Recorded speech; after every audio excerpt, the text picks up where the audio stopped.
नमस्कार विद्यार्थी मित्रांनो, 1 फेब्रुवारी 2026 रोजी मंथनची परीक्षा पार पडली. या मंथन परीक्षेमध्ये इयत्ता 7वीच्या पेपरमधील गणिताचे काही प्रश्न आपण या व्हिडिओमध्ये पाहणार आहोत. या प्रश्नांचा उपयोग आपल्याला येणाऱ्या स्कॉलरशिप एक्झाममध्ये होईल. तसेच इतर स्पर्धा परीक्षांची तयारी करणाऱ्या विद्यार्थ्यांसाठी देखील हा व्हिडिओ महत्त्वाचा ठरेल. तर पहिला प्रश्न आहे, पर्यायांतील कोणती संख्या ऋण परिमेय संख्या आहे? मित्रांनो बघा, आपण जर पर्यायाकडे व्यवस्थित पाहिलं, पहिला पर्याय आहे 1/4 हा धन आहे, त्यामुळे हा पर्याय तर आपलं उत्तर नसेलच. दुसरा पर्याय हा 0 आहे, 0 हा ऋण पण नसतो आणि धन पण नसतो, त्यामुळे 0 हा देखील पर्याय कॅन्सल होईल. तिसरा पर्याय आहे 2 -2/5. तर या ठिकाणी हा ऋण अपूर्णांक आहे, ऋण परिमेय संख्या याला म्हणता येईल. आणि पर्याय क्रमांक 4 देखील आपलं काय आहे, -1 चा 10वा घात. मित्रांनो, ज्यावेळेस घातांकामध्ये ज्यावेळेस घातांक असलेला अंक ज्यावेळेस समसंख्या असतो, त्यावेळेस ऋण संख्यांचा तेवढा घातांक हा धन असेल. म्हणजे कसं, तर बघा मित्रांनो, जर आपण इथं -2 - 2 चा जर घातांक 2 घेतला, म्हणजे कसा, तर समसंख्या घेतली, तर म्हणजे काय, याचा अर्थ -2 गुणिले -2 याचं उत्तर नेहमी +4 असंच येणार. ऋण 4 कधीच येणार नाही. परंतु जर -2 चा घातांक ही विषम संख्या, कोणतीही विषम संख्या असेल, म्हणजे -2 चा घातांक आपण या ठिकाणी 3 घेतला, तर -2 चा 3 वेळा गुणाकार करायचा आहे आपल्याला. -2 चा 3 वेळा गुणाकार, आणि त्याचं उत्तर बघा, याचं उत्तर काय येईल, याचं उत्तर तर +4 येतं. +4 गुणिले -2 केलं तर त्याचं उत्तर नेहमी ऋण येईल. आणि 8 म्हणजे -2 चा घन, -2 चा 3रा घात, याचं उत्तर ऋण असणार आहे. आपल्याला माहिती आहे की 1 चा किती पण वेळा घातांक केला, तर त्याचं उत्तर 1च येतं. परंतु -1 चा जर समघातांक असेल, तर उत्तर धन 1 येऊ शकतं.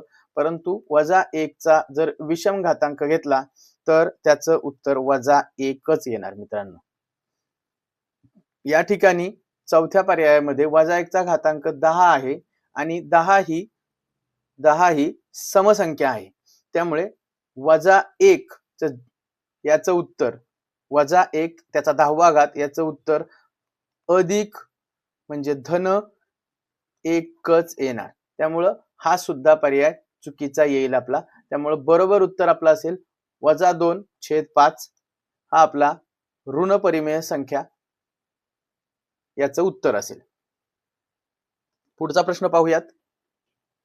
पुढचा प्रश्न नफा, खरेदी किंमत, विक्री किंमत या घटकावर आधारित आहे. खरेदीच्या 2/3 नफा घेऊन एक शर्ट 750 ला विकला, तर शर्टची खरेदी किंमत किती? मित्रांनो, नफ्याचं सूत्र काय आहे, तर नफा बरोबर विक्री किंमत वजा खरेदी किंमत, बरोबर. मग मित्रांनो, या उदाहरणामध्ये आपल्याला काय दिलंय, खरेदीच्या 2/3 नफा आणि खरेदी किंमत विचारली आहे. तर मित्रांनो, आपण खरेदी किंमत ही x मानूयात. खरेदी किंमत x मानू. मग नफा काय झाला, नफा दिलाय की खरेदीच्या 2/3 नफा आहे. नफा बरोबर 2/3 कशाच्या, तर खरेदी किंमतच्या, जे आपलं x आहे. म्हणजे 2x/3 हा झाला आपला नफा आणि x हा खरेदी किंमत. आणि विक्री किंमत दिली आहे का मित्रांनो? तर दिली आहे.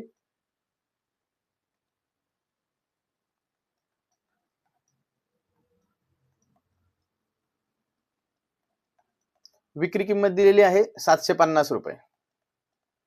बरोबर. मग मित्रांनो आपलं नफ्याचं जे सूत्र आहे त्याच्यामध्ये आपण या किमती घालूयात. नफा काय आहे? 2x छेद 3 बरोबर विक्री किंमत दिलेली आहे 750 वजा खरेदी किंमत दिलेली आहे x. बरोबर. आता हे समीकरण आपण सोडवूयात. 2x छेद 3 अधिक x होईल इकडे x आल्यानंतर आणि बरोबर 750. ओके. हे इक्वेशन पुढे सोडवलं, तिरकस गुणाकार केला तर छेदामध्ये येईल 3 आणि अंशामध्ये 2x अधिक 3x म्हणजे 5x येईल. 5x छेद 3 बरोबर 750. मित्रांनो पुढे काय होईल तर 5x बरोबर 750 गुणिले 3 होईल. बरोबर. मग x बरोबर 750 गुणिले 3 भागिले 5 होईल. गुणाकारातले 5 इकडे आल्यावर भागाकार होईल. तर याचं उत्तर काय येतं मित्रांनो?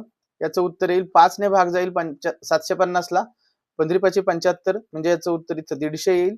म्हणजे x बरोबर 150 गुणिले 3 बरोबर 450. म्हणजे खरेदी किंमत, शर्टची खरेदी किंमत 450 रुपये असेल. बघा मित्रांनो खरेदी किंमत आणि नफा यांच्यातील आपल्याला इथं रिलेशन दिलंय की खरेदीच्या 2/3 नफा असं दिलंय. म्हणजे नफा हा खरेदी किमतीच्या 2/3 आहे. म्हणून आपल्याला खरेदी किंमतला x मानायचंय आणि नफ्याचं x च्या स्वरूपामध्ये व्हॅल्यू काढायची आणि त्या किमती आपल्या नेहमीच्या सूत्रामध्ये घालून समीकरण सोडवायचे. पुढचा प्रश्न पाहू. पुढचा प्रश्न आहे 2/7 व 3/5 या दरम्यान न येणारी परिमेय संख्या कोणती? पहिल्यांदा आपण काय करूयात की दिलेल्या अपूर्णांकाचे आपण छेद समान करूयात. तर 2/7 आणि 3/5 यांचे छेद समान करण्यासाठी 7 आणि 5 यांचा आपल्याला या ठिकाणी लसावी काढावी लागेल. यांचा लसावी येईल 35. बरोबर मित्रांनो 35 येईल. म्हणजे 5 आणि 5 2/7 ला छेदाला 5 ने आणि अंशाला 5 ने गुणल्यानंतर आपल्याला उत्तर मिळेल 35. छेदामध्ये 35 आणि अंशामध्ये 10/35. तसेच 3/5 ला पण आपण 3/5 चा पण छेद आपण 35 करूयात. त्यासाठी आपल्याला 7 ने गुणावं लागेल छेदाला आणि अंशाला. म्हणजे काय होईल 35/21 7×21. म्हणजे आता आपण 10/35 आणि 21/35 यांच्या दरम्यान कोणता अपूर्णांक येणार नाही असं बघायचंय. तर 10/35 आणि 21/35 याच्यामध्ये हा तर येतो, त्यामुळे हा पर्याय पहिला पर्याय चुकीचा असेल. त्यानंतर 5/7 ला पण आपण छेद त्याचा काय बनवायचा आहे मित्रांनो? तर छेद त्याचा बनवायचा आहे 35. म्हणजे अंशाला 5 ने तर छेदाला 5 ने आपल्याला गुणावं लागेल. तर छेद 35 होईल. म्हणजे इथं होईल 35 आणि अंशामध्ये येईल 5×5 25. ठीक आहे. आपला 10/35 आणि 21/35 मध्ये येतोय का हा पर्याय? तर नाही येते. न येणारा पर्याय उत्तर आपलं असेल 5/7. तसंच म्हणजे आपल्याला उत्तर मिळालं तरी आपण पुढचे पर्यायांबद्दल पाहूयात. 3/7 याचा पण आपण छेद 35 करूयात. म्हणजे 5 ने मल्टिप्लाय करूयात. 7×5 आणि 3×5 याचं उत्तर येईल 15/35. म्हणजे हा 10/35 आणि 21/35 याच्यामध्ये येतो. पुढचा अपूर्णांक आहे 2/5. अंशाला गुणावं लागेल 7 ने आणि छेदाला पण 7 ने 35 छेद करण्यासाठी.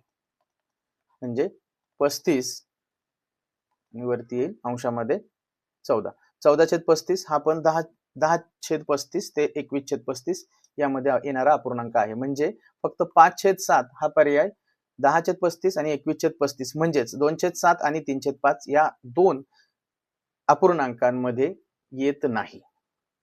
अशा पद्धतीचा प्रॉब्लेम सॉल्व्ह करण्यासाठी मित्रांनो आपल्याला छेद समान करणं अतिशय आवश्यक आहे. छेद समान केल्यानंतरच आपण अपूर्णांकाचा लहान मोठेपणा किंवा अपूर्णांकाचा चढता उतरता क्रम किंवा तो त्या अपूर्णांकांच्या दरम्यान येणारा अपूर्णांक कोणता हे काढू शकतो मित्रांनो. छेद समान करूनच कंपॅरिझन या ठिकाणी करायचं, म्हणजे अजिबात आपलं उत्तर चुकणार नाही. पुढचा प्रश्न बघूयात. पूरक कोन काटकोन याच्यावर आधारित आहे. एका कोनाचा पूरक कोन व कोटिकोन यांचे गुणोत्तर दिलेले मित्रांनो 11/5 आहे. तर त्या कोनाचे माप किती? एका कोनाचा पूरक कोन आणि कोटिकोन. पूरक कोन म्हणजे काय आणि कोटिकोन म्हणजे काय? पूरक कोन म्हणजे असे दोन कोन ज्यांच्या मापांची बेरीज 180 असते आणि कोटिकोन म्हणजे असे दोन कोन अशा कोनांची जोडी की ज्यांच्या मापांची बेरीज 90 अंश असते.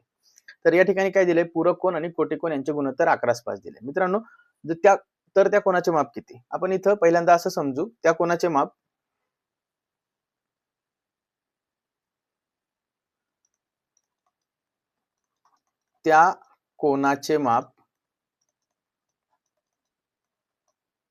x समजू. ठीक आहे. त्या कोनाचे माप x जर आपण समजले तर त्याचा पूरक कोन काय असेल? x चा पूरक कोन काय असेल? x चा पूरक कोन म्हणजे 180 वजा x असेल, बरोबर. आणि त्याचा कोटिकोन काय असेल? त्याचा कोटिकोन असेल 90 वजा x. 90 वजा x. कारण पूरक कोनांच्या मापांची बेरीज 180 तर कोटिकोनांच्या मापांची बेरीज 90 अंश असते. कळालं का? ओके. तर दिले का आपल्याला पूरक कोन आणि कोटिकोन यांचे गुणोत्तर दिले. म्हणजे पूरक कोन आणि कोटिकोन म्हणजे पूरक कोनाची व्हॅल्यू आहे 180 वजा x छेद कोटिकोनाची व्हॅल्यू आहे 90 वजा x. त्याचं गुणोत्तर दिलेलं आहे 11/5 म्हणजे 11/5. आता या ठिकाणी आपल्याला समीकरण बनेल 5 ने 180 वजा x याला मल्टिप्लाय करूयात, तिरकस गुणाकार करूयात.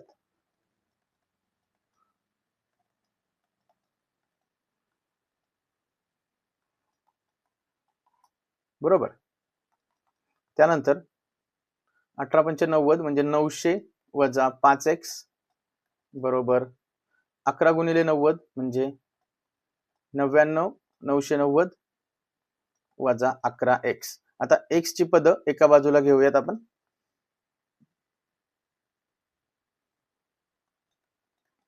वजा 5x इथेच राहतील अधिक 11x होईल आणि इथं 990 वजा 900 बरोबर. ओके. तर वजा 5 आणि अधिक 11 यांची वजाबाकी होईल आणि मोठ्या पदाचं चिन्ह म्हणजे 11चं चिन्ह याला मिळेल म्हणजे 6x बरोबर 990 वजा 900 म्हणजे 90 झालं. म्हणजे आपल्या x ची किंमत आली 90/6. 90 ला 6 ने भागल्यानंतर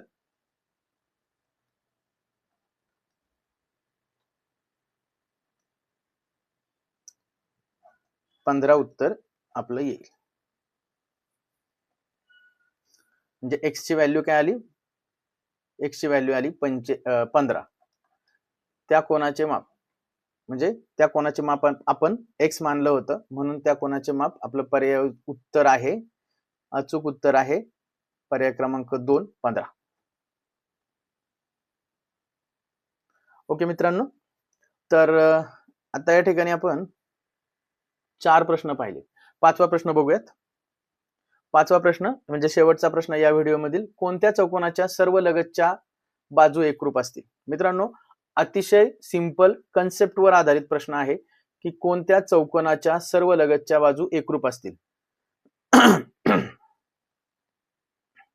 बघा मित्रांनो, पहिला पर्याय आहे समलंब चौकोन. समलंब चौकोन कसा असतो? तर समलंब चौकोन अशा पद्धतीने असतो. दोन बाजू त्याच्या कोणत्या तरी दोन बाजू ह्या समांतर असतात. ही एक बाजू आणि ही एक बाजू, दोन बाजू काय परस्परांना समांतर असतात. एक जोडी समोरील बाजूंची एक जोडी समांतर असते म्हणजे समलंब चौकोन. तर इथे लगतच्या बाजू एकरूप असण्याचा प्रश्न नाहीये, त्यामुळे पर्याय क्रमांक 1 आपला चुकीचा पर्याय आहे. आयतामध्ये समोरच्या बाजू काय असतात? एकरूप असतात. समोरच्या बाजूंच्या दोन्ही जोड्या एकरूप असतात. परंतु लगतच्या बाजू म्हणजे ही बाजू आणि त्याच्या शेजारची बाजू ही एकरूप नसते, म्हणून आयत हा देखील पर्याय या ठिकाणी चुकीचा आहे. पुढचा पर्याय आहे चौरस. चौरसाच्या चारही बाजू समान लांबीच्या असतात. म्हणजे याचाच अर्थ ही बाजू घेतली आणि ही बाजू घेतली त्याच्या लगतची तर ती एकरूप असेल, किंवा ही बाजू किंवा ही बाजू घेतली तर ती देखील एकरूप असणार. कोणत्याही दोन लगतच्या बाजू घेतल्या तर एकरूप असतात. म्हणून सर्व लगतच्या बाजू एकरूप असणारा चौकोन म्हणजे चौरस होय. परंतु पुढचा पर्याय बघा, पतंगाकृती चौकोन दिलेला आहे. पतंगाकृती म्हणजे अशा प्रकारचा चौकोन असतो.